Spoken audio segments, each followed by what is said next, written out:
I think the appeal was to be able to do something about the disease instead of just sitting passively and letting it happen. My name's Angela, and my husband Ted is now in the 16th year of his Alzheimer's disease. Golly, what was he like? He had a great sense of humour. He was fun to be with. Just a very comfortable person that everybody liked. I think that Ted was worrying about how he was coping for a while before he said anything to me. And then he came home one day and said that his boss had told him, "Do you realise you've asked me the same question 3 times in the last half hour? I'm leaving work and we're off to the doctors." And he was 57 at that point, and we'd been married 7 years. We then had the diagnosis that he probably had Alzheimer's disease.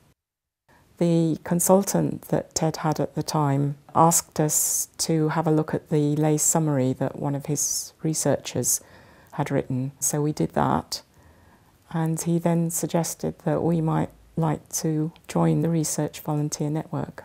So that's what we did. It's a group of around 150 plus people who have all either got dementia or are carers or are past carers. The Research Network is a really interesting part of the Alzheimer's Society's approach to research. Volunteers look at applications and give a view. Research is only possible, certainly the sort of research that I do, and much of what the Alzheimer's Society does is only possible with the generosity of patients and carers. It puts your work into perspective. I mean, in the lab day to day we don't see patients, but when you see people who have been affected by the disease, it's really nice to be able to see that what you're doing is going to good use. It's valuing our experience as carers or as people living with dementia of what we think is going to be helpful for the future.